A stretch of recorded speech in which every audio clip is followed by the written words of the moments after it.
بسم اللہ الرحمن الرحیم۔ پیارے ساتھیوں کو السلام علیکم۔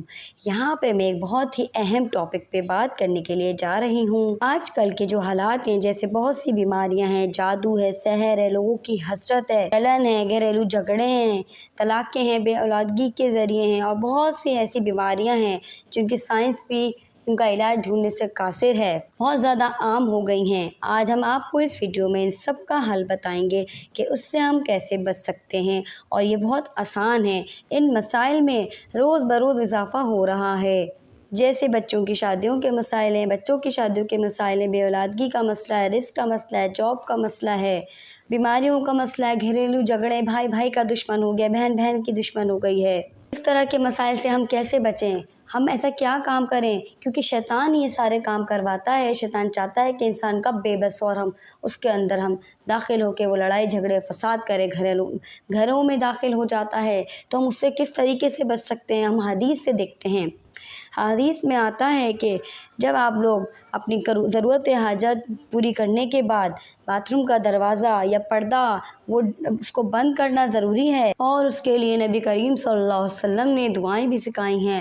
بیت الخلاء میں جانے کی دعا ہے، اللہم انی اعوذ بک من الخبث والخبائث، میں پناہ مانگتی ہوں اللہ کی ناپاک تمام شیاطین مردوں اور عورتوں کے شر سے۔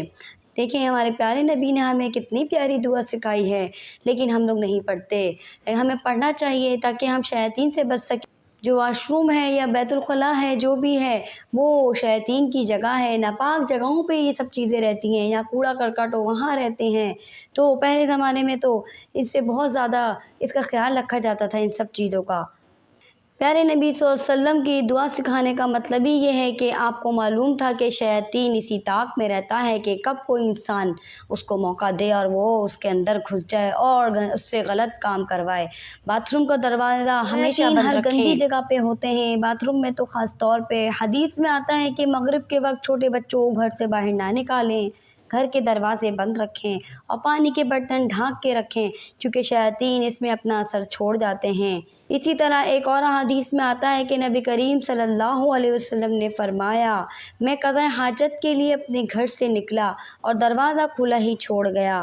جب واپس آیا تو دیکھا کہ شیاطین میرے گھر میں موجود تھے۔ پھر میں نے بولا، تو نکل میرے گھر سے ذلیل، یعنی شیاطین ایسا ہے کہ نبی کے گھر کو بھی نہیں چھوڑتا، تو عام لوگوں کو کیسے بخشے گا۔ پہلے زمانے میں تو باتھ روم اور غسل خانہ دور ہوا کرتا تھا کمروں سے، گھر کے کسی کونے میں لوگ جایا کرتے تھے واش روم۔ اب تو گھر کے اندر ہی، کمروں کے اندر ہی واش روم بنا دیے گئے ہیں، جس سے شیاطین کا آسانی سے آنا جانا ممکن ہے۔ اس لیے اب تو مجبوری ہے تو کچھ نہیں ہو سکتا، لیکن باتھ روم کے دروازوں کو ہمیں بند رکھنا چاہیے۔ پہلے صحت مند، محبت کے ساتھ اور مل جل کے لوگ رہتے تھے اور بہت سے مسائل سے دور رہتے تھے۔ اور ایک تو یہ کہ جو پہلے جو واش روم ہوتے تھے، اب ان کی جگہ انگریزوں کے واش روموں نے لے لی ہے۔ گھٹنوں کے مسائل اور دیگر مسائل نے گھیر لیا ہے۔ ہم سب مسلمانوں نے حدیث اور نماز کو چھوڑ دیا ہے اور قرآن کو چھوڑ دیا ہے۔ جو طریقے ہمارے نبی نے ہمیں بتائے وہ ہم سب چھوڑ چکے ہیں، اور ہم لوگوں نے انگریزوں کے طریقوں کو اپنا لیا ہے۔ اس وجہ سے ہمارے زیادہ مسائل کا شکار ہماری زندگیوں میں ہو گیا ہے۔ اب جب اپنے دروازے کو بند نہیں کریں گے تو اس کا مطلب یہ ہے کہ آپ نے کھلم کھلا کسی کو بھی اجازت دے دی ہے کہ وہ آ جائے، تو شیاطین تو پھر آ ہی جائیں گے، ان کو کسی کی اجازت کی ضرورت تو نہیں ہے۔